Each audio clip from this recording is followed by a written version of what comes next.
General Protocol Spaces. Banking on Freedom. Welcome to General Bull 24 of N. We're going to talk about business models and an intersection with, because of course business models is a very open-ended topic, but this is going to be something of an intersection, right, of business models and P2P electronic cash, when they support each other or when the business model is based on the P2P electronic cash features. There's a lot of room for discussion. So we're going to be covering that. And I'd like to go ahead at the beginning and invite people up on stage if you have something you'd like to talk about. I know, for example, here we have a great example in the audience here. I'm sorry, I don't know your name, but from Taiwan, this guy has been doing awesome stuff with local adoption and helping businesses use BCH, use permissionless money. So it'd be fantastic to hear from you if you want to come up and join us. There's Cheap Lightning in the audience there, who has been doing crypto, accepting crypto for his business since more than 10 years ago. And Jonas, anybody who's out there, join us up on stage and just give me a hand or whatever, and I'll try to figure it out. So with that, I would like to hand it over to Imaginary Username, who I think is going to introduce the topic and let us get started. Oh, hey. So today's Spaces is has the topic of business models. That sounds a bit too formal, so it's more about. So I would like to say that it's more about the general topic about how to make money. How to make money in crypto, and specifically how to make money in BCH. So this is actually a topic that we have given a lot of thought when we started General Protocols a few years ago, and we never really stopped thinking about it. It has continued to be a thing that we kept in mind, as any good businesses should do, and it has been modified over the years as we encounter the realities of running a business in crypto. I do realize that we are probably not the absolute the absolute memoir writing kind of guys to do this, because we are clearly not Coinbase, we are not on Nasdaq. Paragons of profit. That's what we are. No. Okay. Yeah. But I figured that since we've been doing this for a few years, and we've been thinking about it, we might as well share some of those conversations around. And just to reemphasize, we went around in many circles before we really got started with the General Protocols, and even what we wanted to do and what the business model was going to be, what products were we going to focus on. And there was a lot of possibilities, and what we landed on was what we're doing. But yeah, it's wide open. Yeah. I want to jump in and say that is past tense, and it's not necessarily the full picture. There are still a lot of opportunities. There are a lot of things that we wish we could have done, but we are not doing due to lack of time. Yes, lack of time, or just general circumstances. But let's get the obvious thing out of the way first. So for a lot of people in crypto, and it is still the obvious thing to do, like to this day. It's really widespread, and it probably covers like 95% of the crypto space. And the way you do it is that is the 1-2 punch. It doesn't actually matter what kind of business you're trying to do, and you can't leave the money making part to like the slow burning money making part to a bit later, but you gotta just do like two things, like just two things correct, and you will get a lot more slack. The first thing is that you issue a token. Yeah, that's about it. And the second thing is that you can do you can do whatever in your business, but make sure like at least 50% of your efforts is spent on hyping the token up. And once you do those two things, and hopefully get some endorsements and collaborations and listings and whatnot under the belt, the standard crypto stuff that you see everywhere. If you do those things right, it doesn't actually matter what you do, like in your actual business. You can just coast on it for a long, long time, because presumably you would have just covered a lot of your bases for years just from token speculation, and everyone around you would be rich, and you can basically think about the rest of your business model while you're driving a Lambo or something.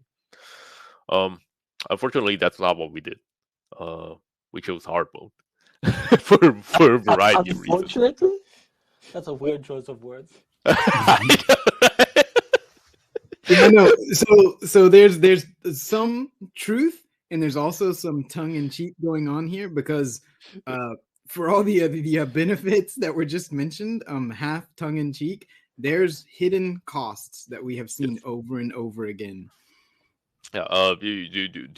Actually, you might be the better person to elaborate what those costs are. Do you want to do that? Yeah, I mean, it's just in the sense that we had Roscoe on recently on one of our spaces. He makes Revoke.cash, and he talks about how the tokenization, or having an issued token for some project or whatever that's obviously the funding and monetize and so forth, is it totally distorts your incentives. It hides the market signal from you. It makes it harder for you to understand whether you're actually making a useful product or not, because sometimes the noise of speculation swamps the signal of your business and whether you're actually making a successful business. So that's one aspect of it. And then the other is just time and attention. Launching a token makes that your absolute primary concern, whether you admit it or not. And there's people in BCH, I see this happening. Yeah, at least 50%. Yeah. And I see this happening like as we speak. I saw a guy who's an engineer in BCH space and does productive things, works on stuff. But recently, all he talks about is this token, like some meme coin that he made. And like at the beginning, it's like, haha, it's a joke. And then it becomes not a joke as soon as real money gets involved, right? And then you start to have expectations, and you could ignore those expectations, but they're there, and so forth. So there's a social cost, there's a time cost, there's an attention cost, etc., that comes up with these tokens. Now, but again, that was only half tongue in cheek. Things would certainly be easier for us if we had gone the token route. Did I cover that, Uname? Or was that fair? Yeah. Well, there's also other parts to it, right? Like you cover like the I would say fundamental parts about it. There's also the part where you get sued by SEC among other people, right? Yeah, I didn't bring up that part, the legal aspect of it, and that probably would not happen or you would have the legal resources to drag it out if your token sold for a lot. But if you're only in the millions or tens of millions club instead of the billions club, then you're shit out of luck, right? Right. Then you would just be sued and go under. Yeah. Let's move on from the basic business model. Yeah. So we chose. We chose the hard path. We believe that is the right path. But it is undoubtedly the hard path, because the thing about businesses in non-token businesses in crypto, we have there are certainly successful businesses in crypto that don't have their own tokens. They exist. It's just that there's no set pattern to follow. Um, Unlike if you make a token, then you have a standard set of procedures to follow, right? You gotta hype it up. You gotta do the listings. You probably contract with some exchanges to do trading contests, and you gotta give them some liquidity. You get those things daily. Those are all almost bog standard these days. But if you don't have a token, then things are not standard, and you have to figure out as you go. Or it's more like it is standard from a business perspective, right? Like you have to provide a product that's useful and people pay for it. Yeah.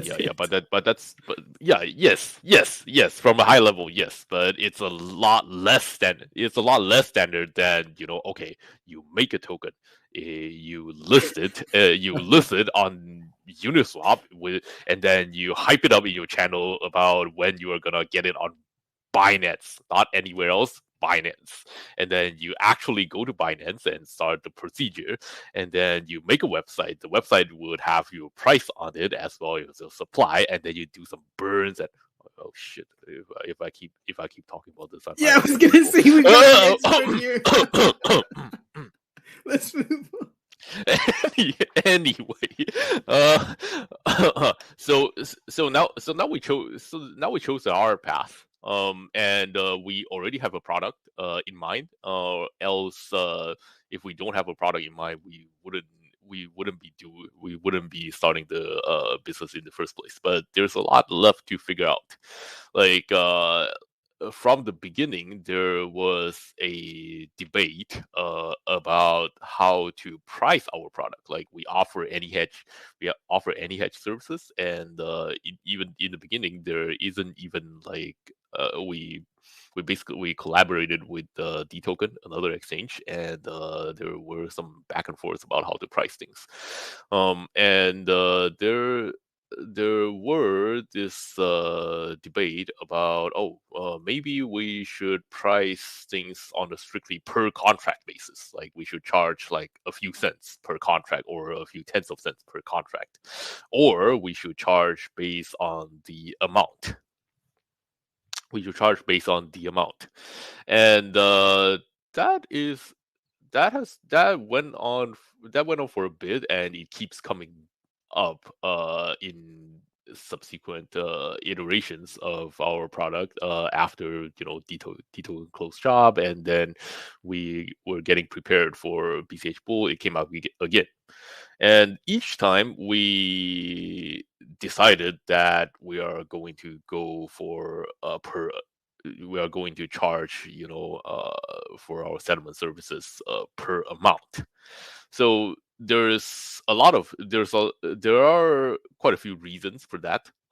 So one of them is I remember, as Jonathan said back then, that the settlement service takes a responsibility and a risk on the contract that it settles, and that responsibility scales with the amount. So that's why we should charge more for the amount. But I would say that from my perspective, there is also another very clear reason why that should be done. And that is that the business model simply would not make sense, considering what we know. If we charge it per contract, it would be a terrible mismatch, considering the range of our potential customers. And the reason yeah. Oh, okay, yeah. Sorry. What were we trying to say? Well, I was gonna say when things are operating at scale, right? Because we're always aiming for scale, for success. When 8 billion people are using Bitcoin Cash as money, when you get to scale, the answer to these questions will certainly change, right? There will be more competition, and the cost pressure and the amount of the size of the pie change the picture, right? Where a company that's operating a service could potentially do things on a contract basis and say, forget about the size of it. There's enough competition, there's enough price pressure that the market has said, this is a per contract basis or something close to that. But that's not where it is today. That's actually a shortcut to not needing to do it per volume anyway in the first place. So in other markets, you have fixed parameter contracts. And so instead of giving people all the control and power that they get on the BCH Bull with the InnoHedge contract, where all the parameters are up to their choosing, you could have made like each contract is only $100 in size and has fixed length and fixed leverage on like every single parameters. Then people who want to do high volume would buy many contracts, and then you'd have a per contract that is fixed cost or fixed fee for us, if we had wanted that part. But to me, that didn't sound like an appealing option. Like it removes power from yes. The user, removes value from the product, makes it so that we must do much more work on a technical side in order to satisfy the same demand and so on. Yes, and if we did that, a big problem is that we do have demand on both the low side and on both the very low side and the very high side of amounts, and a lot of times these amounts are from the same people. Because if you don't have a low amount option for people to test the waters and go and fool around and get familiarized and decide whether this is good for them, they're not gonna go for the high amounts. That's kind of just how it works. Like they jump into a service at the beginning. They're not going to just entrust tens of thousands of dollars to your newfangled tech thing that they don't really know beforehand. So you kind of need both, and if you charge per contract, one thing about this is that if you charge like a flat fee per contract, then you either set it so low that it doesn't cover the cost of development and ongoing maintenance and whatever, and then your business goes bankrupt sooner or later. This is definitely true. Like at this stage, like as Emergent Reason said, this might change as we scale. But at this stage, that's definitely true. Or you set it so high that people basically cannot realistically use the lower amount options anymore. And if people can't jump in and test the waters with a $5 contract, then that's bad. They don't. You will miss out on a lot of potential customers who might eventually tell their friends, or go for the higher amounts, or just generally contribute to volume, and that is bad. So so we decided that doing per amount is the ideal case, and I'm really glad that we had that conversation and kept revisiting the topic every now and then to make sure that it still makes sense. Because I remember that back in the early days of BCH, in 2018 or in 2017, 2018, and even late into 2019, there were a lot of very serious people doing very serious projects, but like I look at them, I get skeptical, and in retrospect it gets even more skeptical because a lot of them just, like, the tech works okay, but the numbers simply don't add up. You're talking about like the pay by phone or which ones are you thinking about? Shit. Okay, you guess exactly what it is. I was talking about Cointext. Nice. You know what I'm talking about. I was talking about Cointext, and the business model just did not make sense. Like, okay, so even assuming that you have like 10,000 people or a freaking 100,000 people who wants to use your like Cointext service, and they somehow use it, and each of them somehow use it, daily. The thing about that service is that you can't realistically charge more than say 5 cents per cent.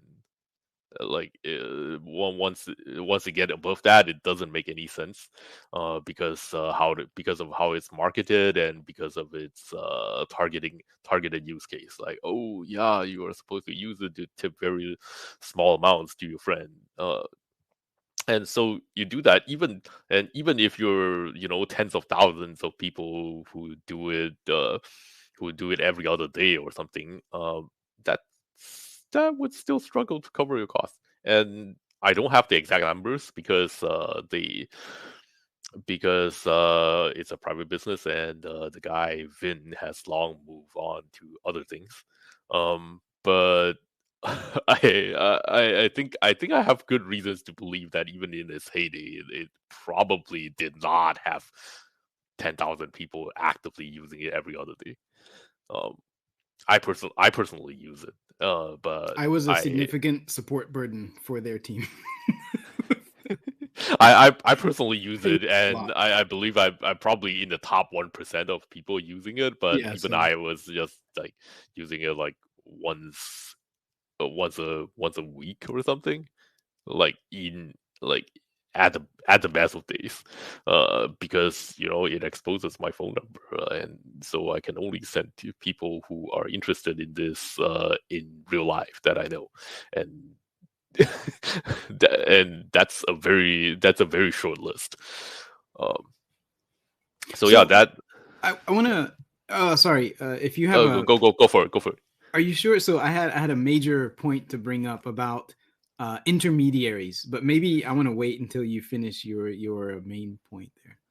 No, I was just gonna round it up a bit. So yeah, go for it. Okay. So my internal monologue when I listen to this and I think about these and we're planning these for the business and so forth, there's always this internal monologue of, wait, are you the intermediary now? Right? Like the financial intermediary. Are you the bank now? Are you the bad guy? And my thought, my response to that, as I've thought about it over the years, and at the beginning it was very similar, actually, it hasn't changed, is that the idea of an intermediary who's a gatekeeper and can stop you from doing things is one thing. And then there's the other of the service-based business, right? Who's doing something that's useful and helpful. Yes. And the traditional idea of banks is a mix of those two, right? And unfortunately, over time, the gatekeeper side became much larger than the service providing side. Because if you talk to bankers, the service providing side doesn't make any money for them. They don't really care about it. What they care about is the capture side. That's where all their profit comes from. And so what I look at what we're doing is when we're talking about charging for helping people to make contracts, to do to settle contracts, that's what our current business model is, right? Then it's the service-based side. It's helping people to do something useful. And if they don't like your service, they don't have to use it. The end. Right? They can use somebody else or they can do it themselves. Absolutely fine. And we'd be super happy if the usage of all these things grow inside our services or outside our services. But I think there's a huge difference here. If you happen to be listening to this and think of, wait, are you the bank now? Are you the intermediary? You really have to stop and divide this between who are gatekeepers and people who are holding permission and holding authority over your money, and people who are providing you a service. If you don't like the service, you don't use it. Easy. So anyway, that's an important distinction for me, that this is a service-based So one could argue though, because the wording here can have multiple meanings. One could argue though that wait a second, you talk shit about intermediaries, but a lot of times people who are intermediaries are just also providing a convenient service, right? Like if I'm a wholesaler bringing things from the farm to sell to you, you could definitely go to the farm yourself, but it will be super inconvenient. So you get it from. I think in the crypto context, we can refine the definitions a bit. I think the distinction here to be made is whether you are a custodial service. I think that is important, because once you become a custodian, once you have like direct and actual control of your customers' funds, then things become dicey. Like they are, as you said, the customers are just captured, and then it all goes downhill from there. So if you are providing a convenient service that is non-custodial, like you literally cannot steal your customers' funds, that is very different. I think that is very different. I do too. Yeah. I think it's an important point. Yeah. Yeah, and then it becomes a situation where we stop providing our services, and then the customer might be super annoyed, and they might have to go through some pain because we're not providing the service anymore. But ultimately, they're not captured. Yeah, that's an absolutely huge point. That capture really is significant.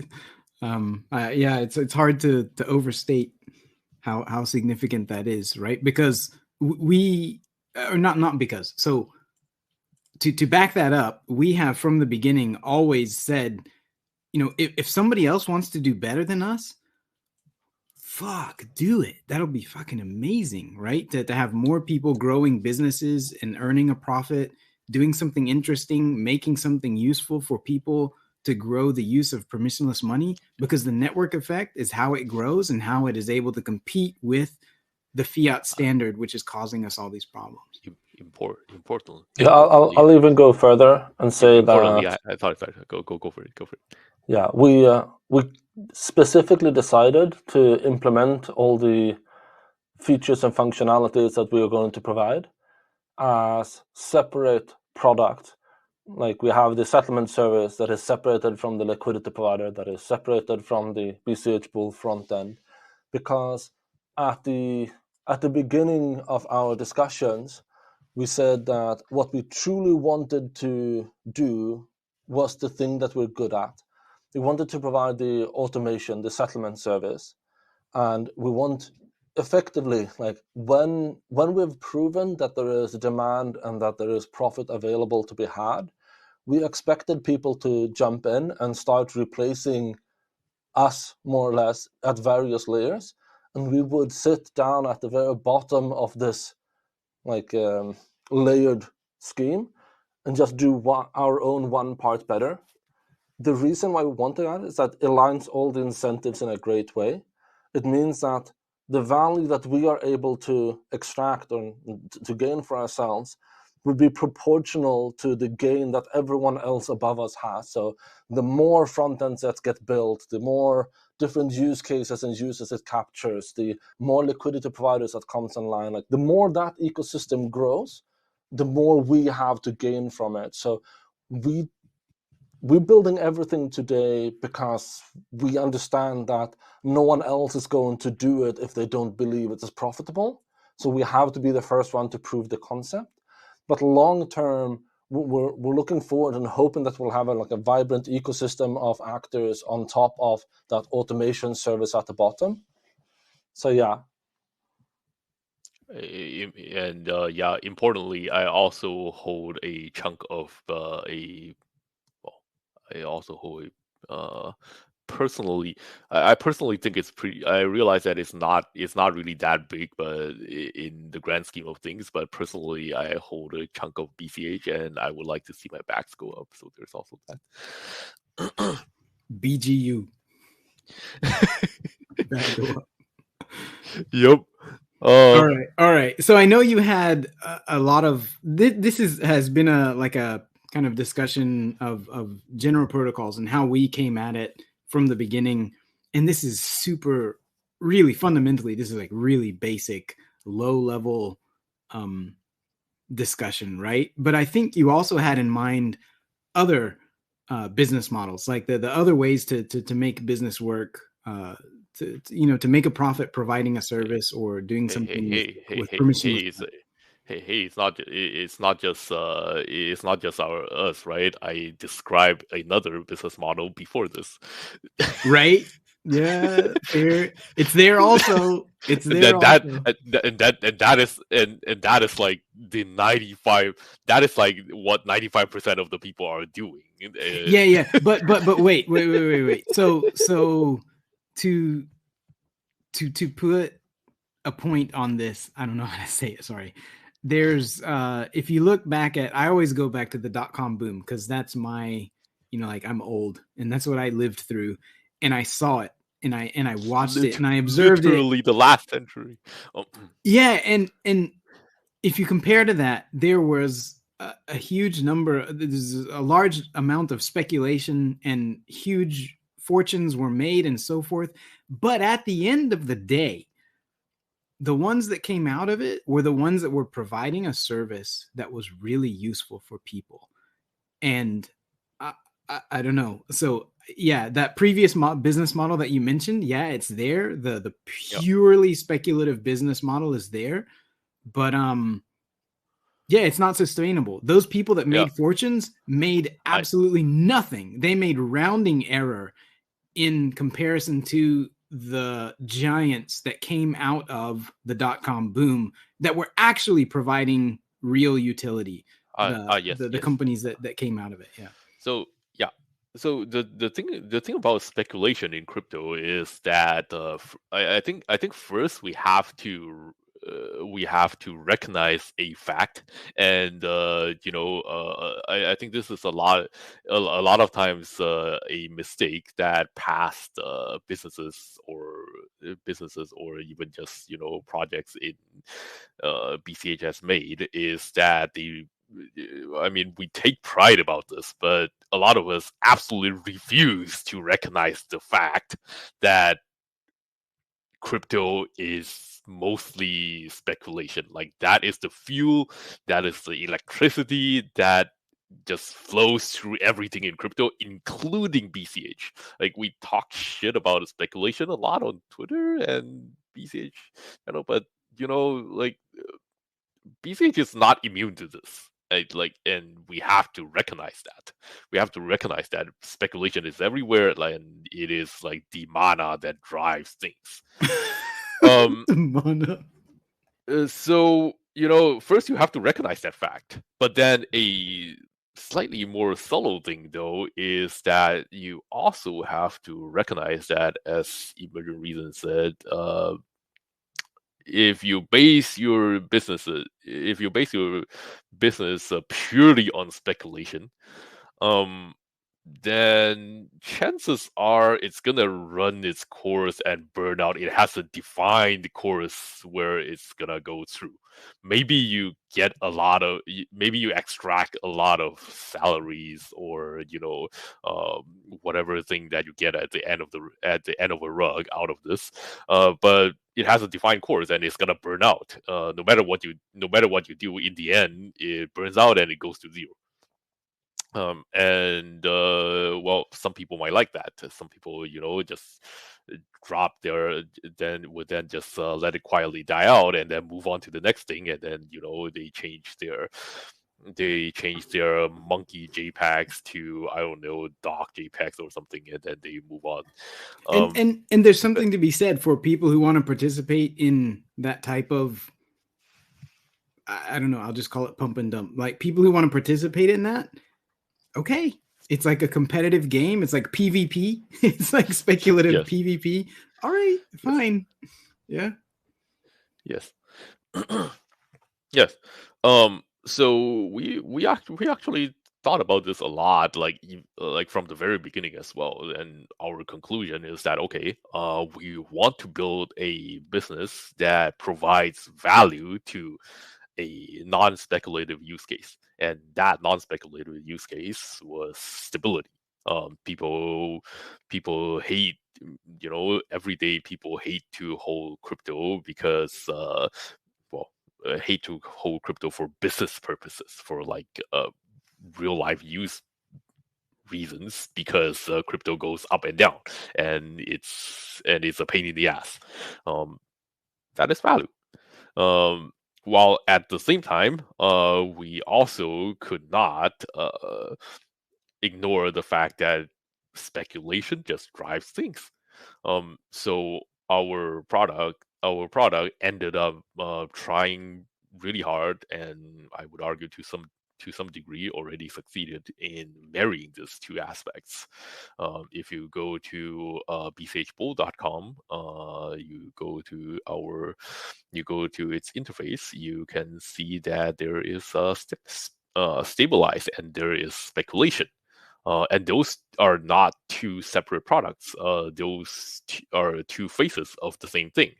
They feed into each other. The speculators provide the green premiums that you see a lot on stabilization. The people who stabilize. The people who stabilize in turn reduces risk for the LPs and reduce premium for the longs. So that is one way that we have that is one way that we have provided value for both sides. There will be more creative ways to do that, but I think I think this marriage is part of the reason why we have managed to go on for so long and continue growing. Yeah.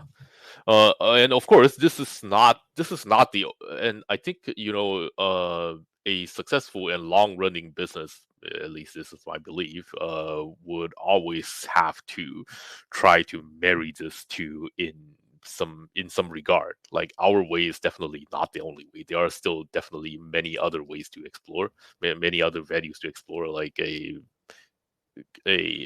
ongoing non-speculative pain in the ass is okay. How do people get their coins? Like, that is actually a pretty fundamental question. And we don't have a very good answer. Well, at least not a very well formed answer for that yet. But somebody else could find a way to do that, and and perhaps even marry it with a speculative use case. So wait to justify that. So, if somebody's listening, they might think, well, what do you mean? I can just go to Kraken or Coinbase and buy and sell whatever I want. So what can you go a little bit deeper on that? What do you mean on why is that something that's a problem to be solved? Oh, yes. So yes, obviously most people today go on Coinbase or Kraken or OKEX or I don't know, some other exchange in Korea or whatever, to get their coins. And that's like how 99.9% of people get their coins. But in order to go there, you have to do a few things. You have to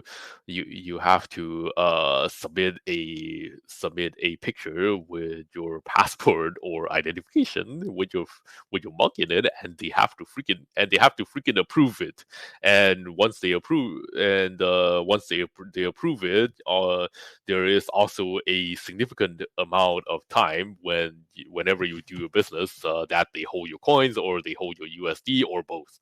That sucks, because they can then confiscate your confiscate your things for whatever reason, and you don't want to be there in that position. Yes, this is one of those differences of providing a service versus being a gatekeeper and being a custodian. Yeah, I'll also argue that there's a more fundamental issue at play here, and that's like, yes, 99% of the people today who have coins have probably got them in some way that looks like that, but that's a very, very small portion of humanity, and the vast amount of people, when you ask like, how do we get them coins, the answer cannot be you ask them to go and go to an exchange and make a trade, because when they look at the action of making a trade, then for the vast amount of people, like, this is not for me. Well, I'm not here to trade. I'm not intending to change one thing for another. Of course, that's what they do when they trade their work for money, right? The hours of their life for a salary. That's what they do when, like, a store sells you a soda and you give them money. That's also an exchange. But if you tell people that they need to go to an exchange, you have already lost the vast majority of the users because they just don't think it's for them. Yes. Yep. And if we continue for that, then there's also another non-speculative use case that I would argue is yet unsolved, which is that this actually keeps coming up in the BCH Telegram channels, which is that where can I find people to do a job for BCH, and where do I do a job for BCH? So I am absolutely aware that there has been multiple attempts before to try to solve this, even within BCH and also outside, obviously. But none of them has gained traction, and I would argue that the reason they did not gain traction was probably because they didn't have a good idea of the thing that they're getting into.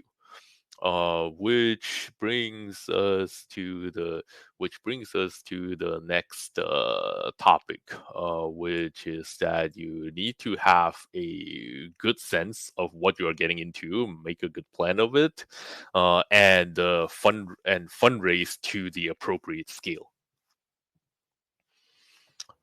So, for example, if you are doing a job website, it's very different from just doing a software project, especially if it's entirely non-speculative, because the thing about doing a completely non-speculative thing is that it's very hard to get the, I would say, intrinsic traction that's in crypto. You can't expect people to say, oh wow, I went there and number either went up or went down, and I'm getting money out of this, and they're super happy. No, it would have to be done on a transactional basis, and this is especially challenging if you're trying to outmatch something that already exists, like a jobs website. Like, people who try to find jobs would have to ask you the question, okay, why should I come to your jobs website when I could go to this other website that runs on fiat that actually has jobs? Like, damn.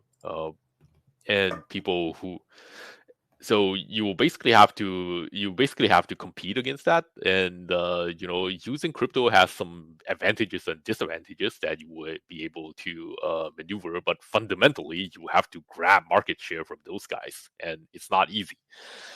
It's actually pretty terribly hard. But you might want to do that anyway.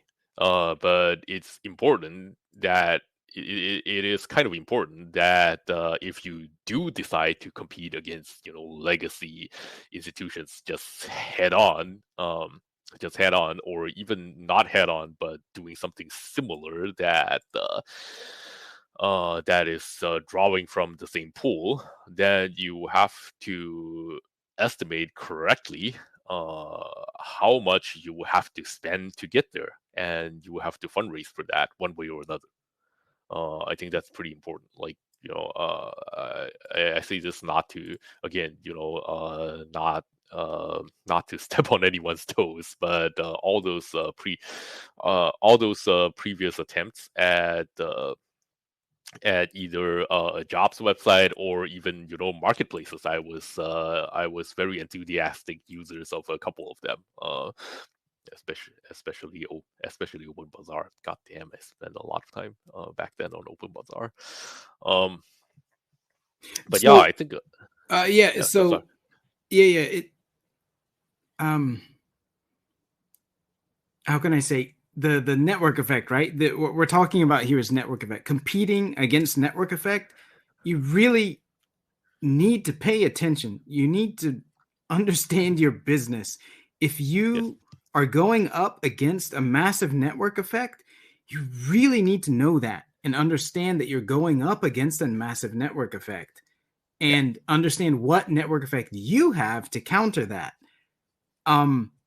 Yeah, and like you said, you don't want to mention names so much, but there are a number of products and projects in BCH that I could point to and say, look, you're going up against an insurmountable network effect given the current conditions.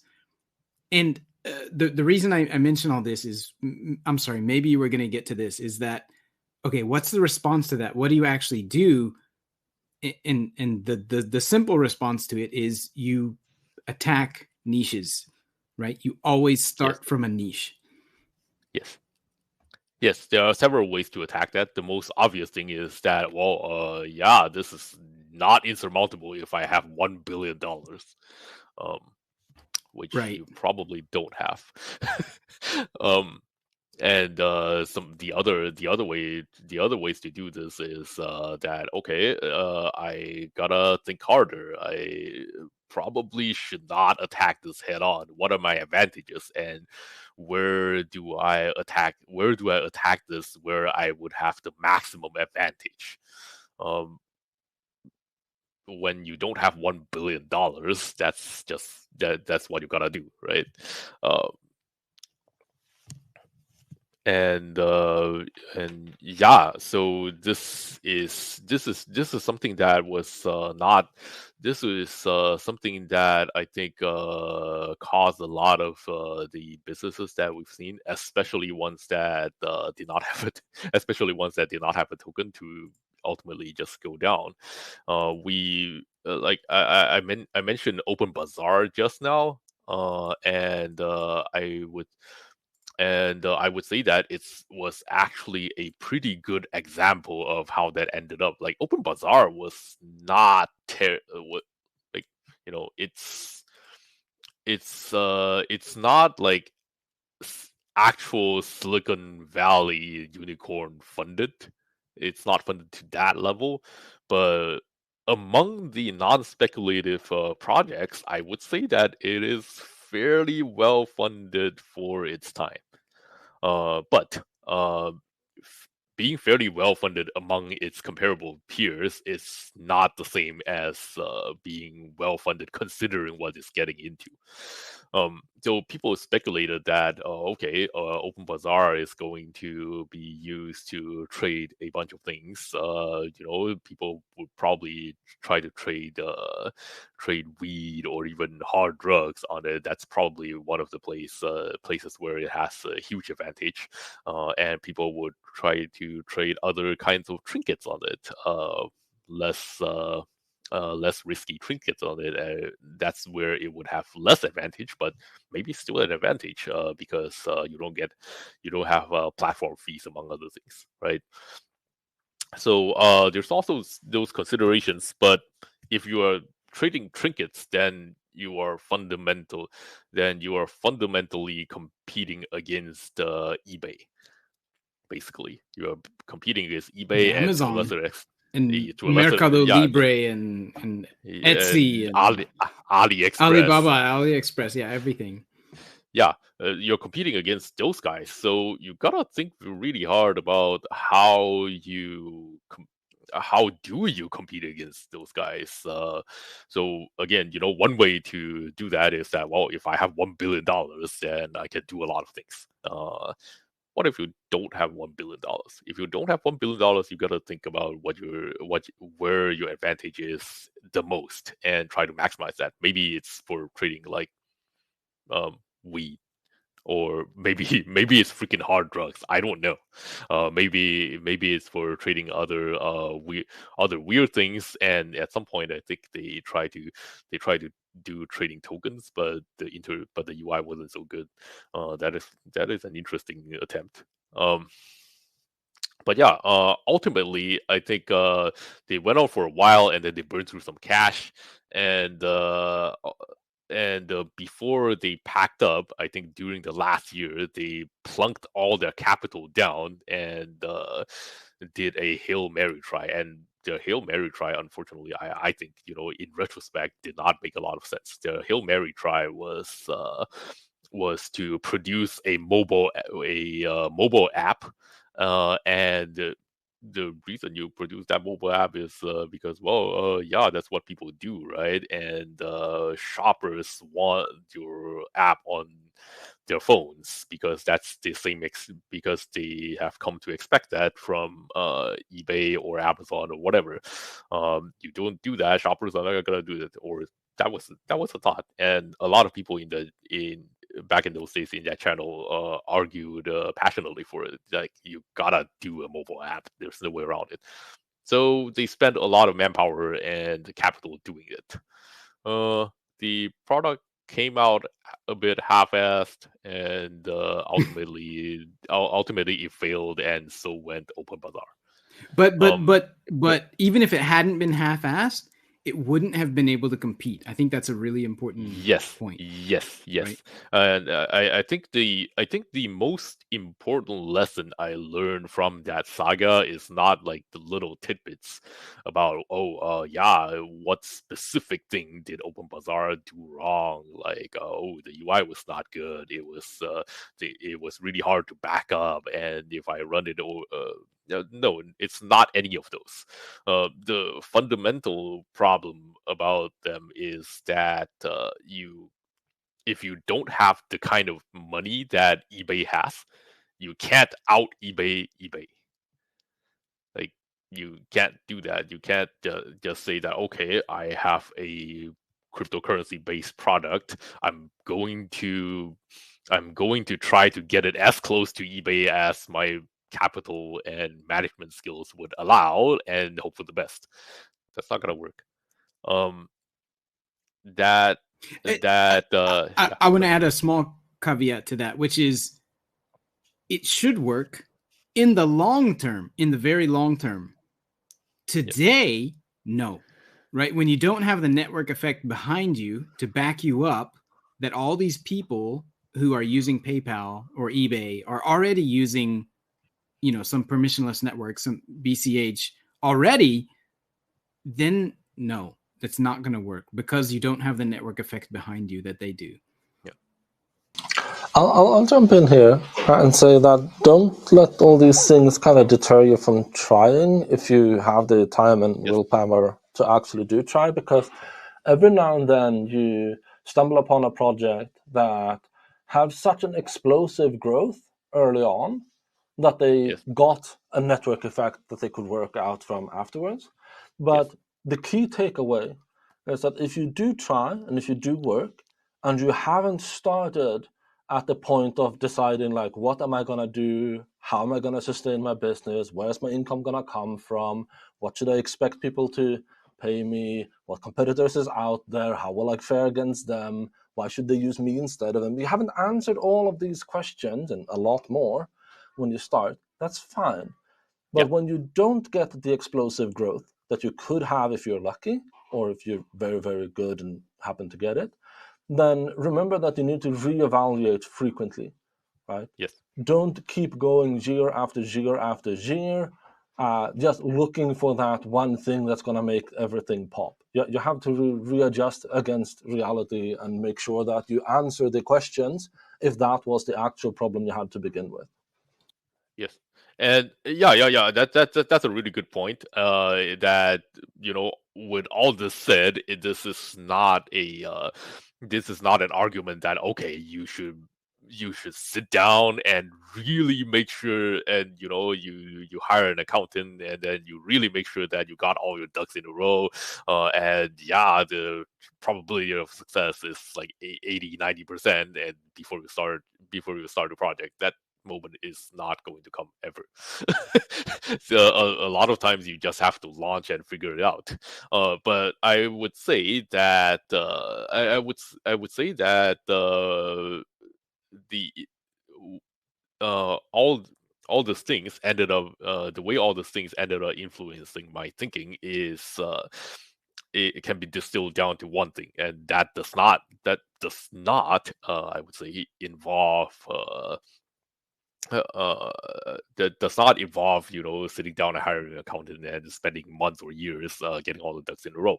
And that is that unless you got sufficient capital, you should aim to be sufficiently different, at least at the start. Like afterwards, maybe after you got $100 billion, maybe you can afford to compete head on. But you should I think generally aiming to be sufficiently different from what's existing on the market is a good goal to have.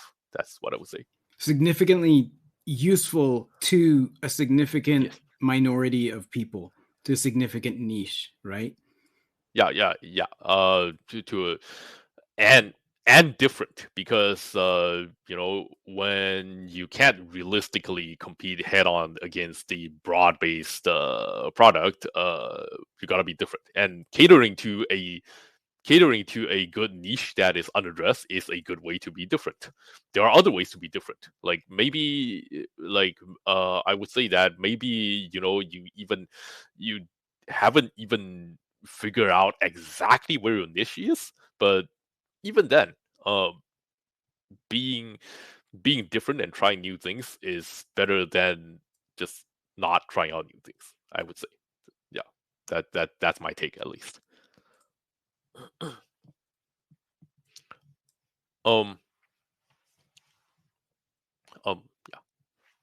Yeah, so we talked about a bunch of models, ways you can make money here. Why not just do all of those things, but not in a cryptocurrency? Oh, you mean that fundamental question? That fundamental question of why do you do it in any crypto, not just BCH in the first place? Or BCH, it doesn't really matter. Like, why here? Why not elsewhere?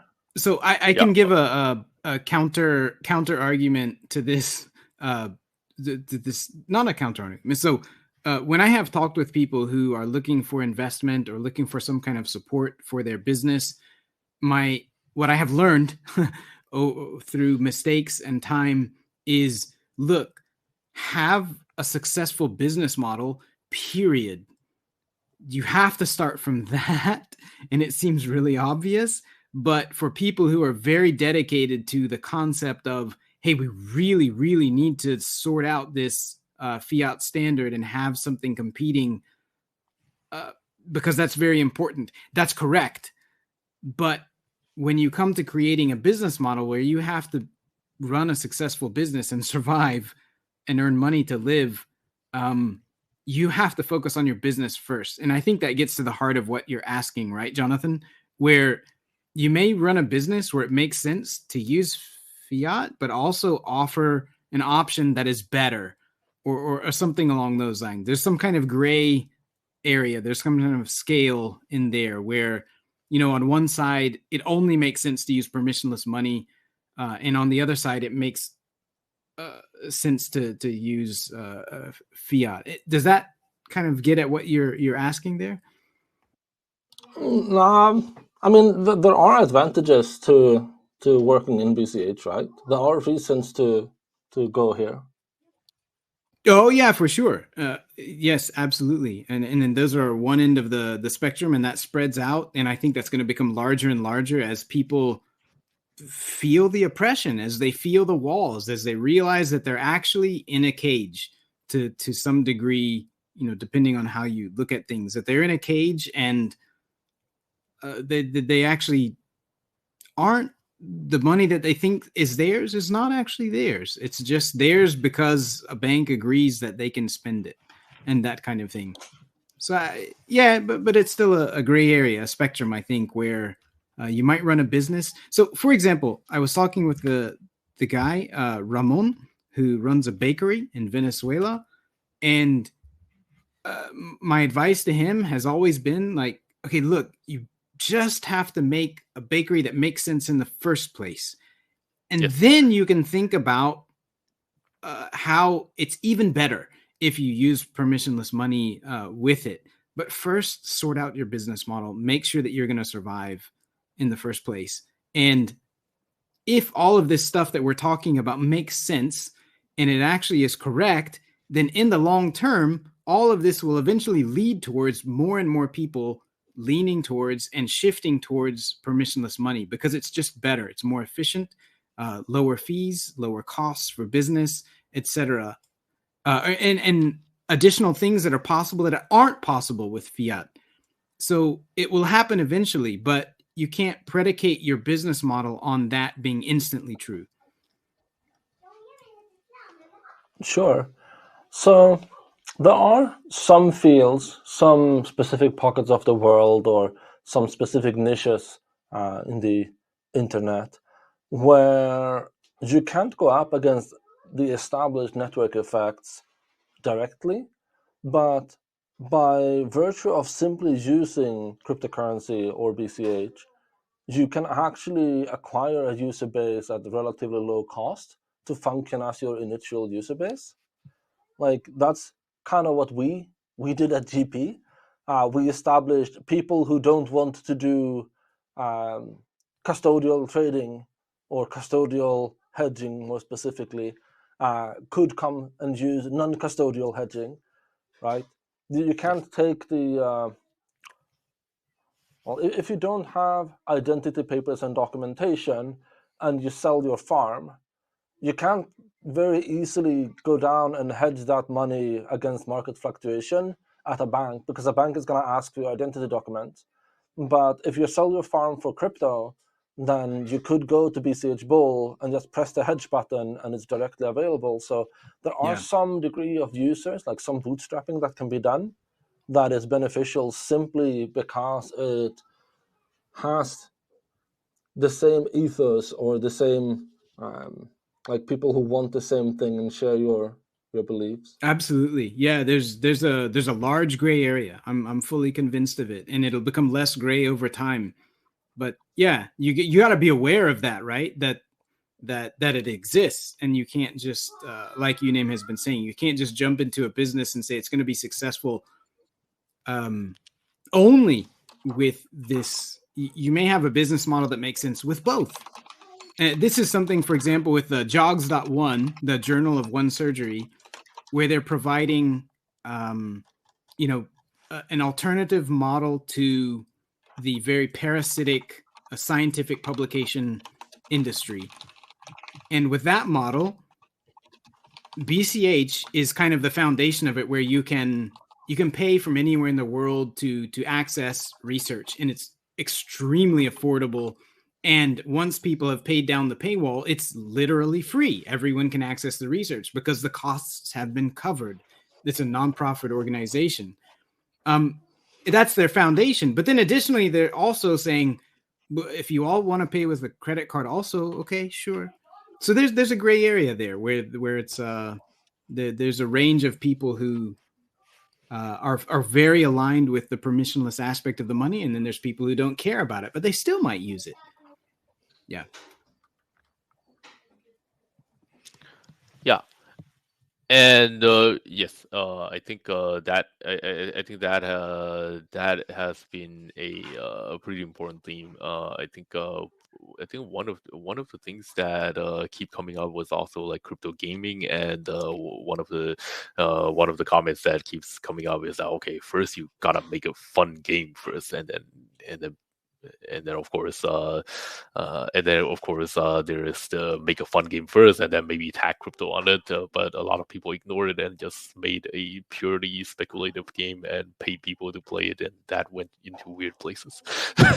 so there was that, but yeah, let's before we wrap up, let's shift to another question that also keeps coming up in business models, and that is the question of, okay, I got those things figured out, or if I don't have them all figured out, I have some reasonable confidence, and I have some reasonable, I believe, funding that's lined up. Okay, and I like BCH, but why should I start my business in BCH? Like maybe I would expand to other places, but I start in BCH, versus just do this and then try to expand to as many coins as possible in as short a time as possible. Of course, there is a separate question of, okay, if you start a BCH, then if you do anything even a little bit advanced with BCH, then you can only reasonably painlessly expand to other Bitcoin-like chains. But that's beyond the point. So there are those two things, and we keep hearing from people that oh yeah, this sounds interesting, but if you're not doing it either in some other chain or in a bunch of those other chains, then I'm not gonna do it.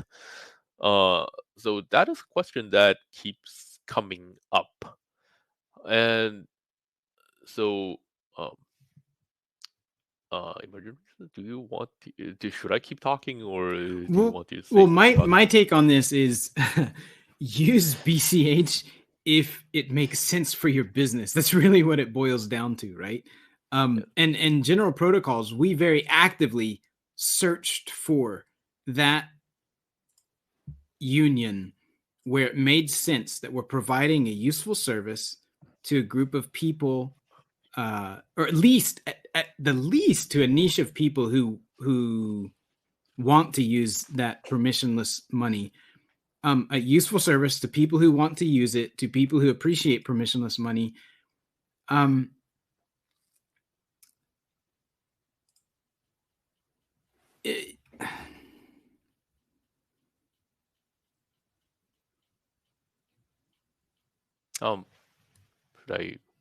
Should I keep it going? Yeah. Sorry, I've lost my own point here. Sorry, I've Joe Biden'd out here.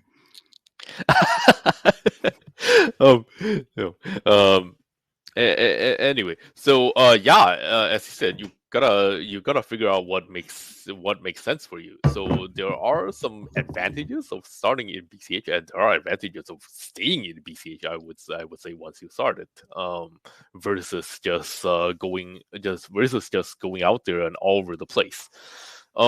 So for a lot of business models, like once you figure out that, okay, I have a niche I want to attack, starting in generally speaking, the advantage of a fairly receptive audience that is not completely burned out about stuff. You start something as long as it has some novelty. As long as it has some novelty about it, you can find people asking questions. You can find people trying this out and getting some feedback and stuff. Instead of okay, I launch a thing that looks kind of exchange-ish in some EVM chain, and then okay, people would come. there will be some people come, especially if you offer them tokens. It's a proven thing. But once the profit extraction stops, they all go away, and it's hard to get people like genuinely interested. It might be, because your thing just looks like 1,000 other things, and they are all competing for the same pool. So there is that part, and and people say, well, yeah, but I don't care. I just want users, and those guys over there simply seems like they have a larger pool of users. So I don't care. I don't care about any of those. I just want to go there and have users, and I will adjust my business model and the niche that I attack according to that. That way of thinking is fine, and it's okay. Successful things has obviously been started in places that are not BCH. But I would say that it really depends on your business model, and like if you want to do a DEX and do a Uniswap V2 clone, then obviously you want to go to where people are already familiar with this, and they will readily jump into a thing if you promise them fees and whatnot. But at the same time, if you are doing a novel-ish thing, maybe the advantage over there isn't as big as you think.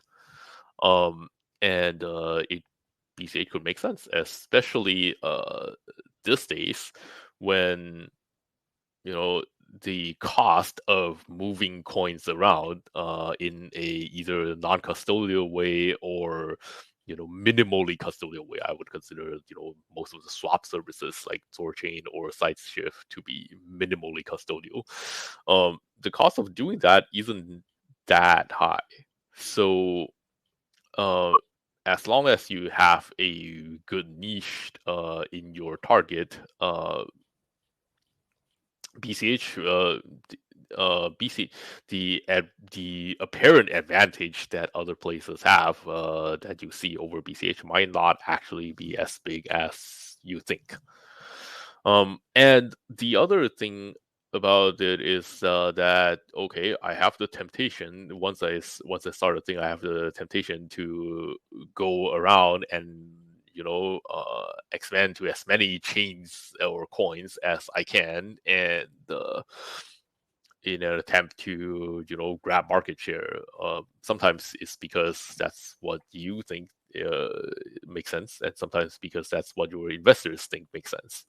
And I would say that yes, sometimes that do make sense. Like if you are already a multi-coin wallet, sometimes that's your business model, right? Like I think that is what was that wallet? Why that was that has been around for a long time, that has multiple coins. The one that first comes to mind for me is Mycelium. That's a really old one. No, it's gone. No, but Mycelium has limited number of coins. You talking about Edge or Stack Wallet or? No, even older. God damn it! I don't remember that name. Maybe they're out of business or something. But there was this wallet that basically bases their business model around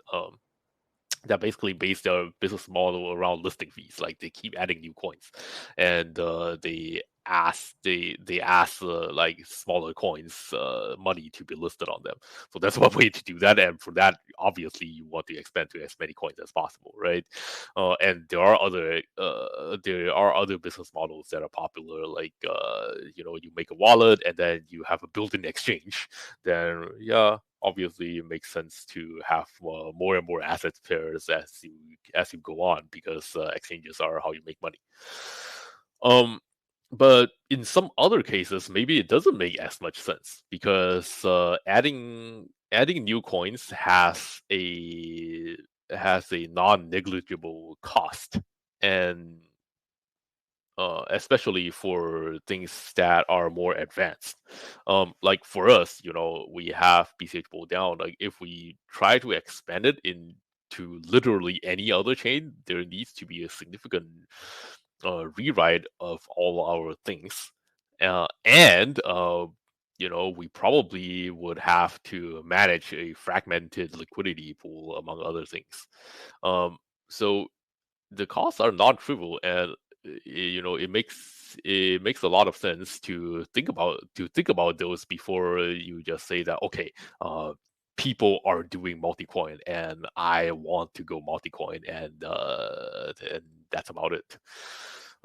And the other things to consider is that if you do go multi-coin, like perhaps you won't end up with as much market share to grab as you think, because it's a fiercely competitive world out there. So you might decide that, okay, yeah, people over at the AVAX channels looks pretty friendly. Maybe I should go there, and then you go there, you're just like one face among the other 2,000 ones, all competing for the same thing, and you get totally ignored. So now you have a thing but you got like 2 customers who deposited AVAX coins in your wallet anyway, and now you have to maintain that forever. And you will forever be a distraction on you. So you gotta think that you gotta think that through. Not forever, but think that through. Yes, this was actually the there's point. Also, sorry, this was the point that I Joe Biden on a minute ago. I just completely lost it, but yeah, it was exactly this, that there's some things that you can do with a particular network, like with BCH, that are very powerful. And you can't just least common denominator. That's the cost of doing multi-coin on some business model, is that if you really like, yeah, we're going to go multi-coin on this business model. Okay, maybe your target audience is larger by doing that, but can you actually do what it is that you're offering? And so the services that General Protocols is offering are not things that are easily possible on other chains, right? BCH is not just another chain. It's a very powerful virtual machine that can do a lot of things that other chains cannot do or don't do well. And so we picked very carefully Bitcoin Cash to do what it is that we want to do, and turning that into a multi-coin thing is sometimes not even possible. And so you really got to know what your business is, as you said, Yunim. Yeah, there's another aspect to expanding, and that is that if your expansion is not successful, then you will want to get rid of maintenance costs, and so you want to reduce and remove that expansion afterwards. So be it adding more coins, or in our cases, like adding more oracles to the BCH bulls and more trading pairs. If you do expand and it isn't a successful expansion, it's not making sense to have it afterwards, then you sit in a very bad situation, because expanding makes people happy, contracting makes people angry. And so whenever you're in the position where you have to like, oh, this coin should no longer exist in our platform, or you can't trade this pair anymore on our system, then you're actually like you're making your customers dissatisfied. And that is never a good thing to do. Yep. Okay, so I think we should wrap up soon. Sorry, we've been going on for a while. I would like to invite, it may be difficult. I've invited some people to talk, but if anybody has questions, I think we're going to wait just a minute here to see if anybody has questions or additional comments or suggestions. Cheap Lightning is on here as a speaker already. So we'll just give it a minute, maybe have a little bit of a chat in the meantime, and see if anybody has some additional thoughts, because these are things that we've thought about a lot over several years of work and providing services, and thinking about what services we could offer that we're not offering, but because either we don't have the time, or we decided that that it's something that wouldn't be profitable, or it's not the right time for it. Even though it's a great idea, it's not the right timing for it. and we've seen other people that we want to be successful, but maybe sometimes we think, you're really attacking something that requires a network effect, or is for some other reason is going to be really difficult to be successful. So we'd like people using and supporting permissionless money to be as successful as possible. We'd like to be totally blown out of the water by usages of P2P money that make us obsolete and so forth. We'd love for the pie to grow exponentially. So we're looking for the success, and we hope that this conversation is going to lead to some further understanding and further conversation and further thought by people who are trying to be entrepreneurs using permissionless money. So before we wrap up, let me open the floor to questions first, and then also Jonathan, would you guys like to wrap up with any particular comments or shout outs? I probably talked too much already. I've loved listening. I'll shout out. So I still think that the fundraising platforms available on BCH are subpar. That includes Flipstarter. And I think there's a huge opportunity to making something like Flipstarter that is entirely non-custodial and operates on the same principles. I think that could be wildly successful, and I'd be happy to see if someone builds it. I think there has, at least in our ecosystem, been repeating instances of people wanting to do hobbyist things and want to be kind of supported to it in some way. So something like Patreon, but for Bitcoin Cash, I think could also be a thing that could be successful in its niche. I think there's plenty of opportunities out there that if you look around, you can find business ideas and things to do that has that overlap between Bitcoin Cash as a network effect and tool, as well as the value you could make by building a company. Yeah, and some businesses you could make, and I've been really inspired by BitGree, right? Because it's not a huge company. It's a guy running a service. Maybe he has some team members or employees, I'm not sure. But fundamentally, it's a very low cost, high value service that he's providing. And that's kind of inspirational for me, right? Like in the future, maybe there's going to be less profit to extract. And that's generally the case with service-based businesses. And that's okay. That's maybe a good thing. If it's very hard to build a walled garden and very hard to capture users so that they can't go to other service providers easily, that's probably a good thing. Very bad for VCs and typical setups that are looking to extract, the maximal amount of intermediary funds from something. I think overall that's a good thing. And so I'm inspired by people like BitGree, and then also by ourselves. We try to operate very efficiently and provide a service at a low cost. And I don't know. Yeah, I think, like you said, there's a lot of opportunities. For example, with fundraising, one person with the right motivation and skill set could do that. Just one person, maybe a couple of people could do that and make a profit on it without requiring an absolutely huge number of people to use it, right? You got to start your network effect somewhere. I'm sure that's possible. Yeah. I'll also mention that there are people who aren't at an age in which they are legally allowed to do work and get paid a salary, who are perfectly talented and skilled people, and who are already doing work on a regular basis. Things like guild managers in video games, or people who host like regular meetups and play card games or whatnot.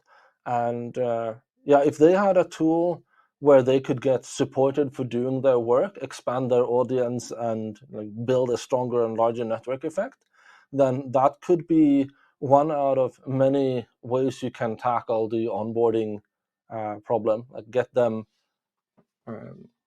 into the system. Yeah, and people who are in very underserved places, who don't have access to banks, credit cards, and the typical rich world finance system. people in those places would be happy to, because they're just as smart as everybody else, but they just don't have access to the global economy. If you have those skills and you can provide services, there you go. There's a niche for you to support and be useful for as a service.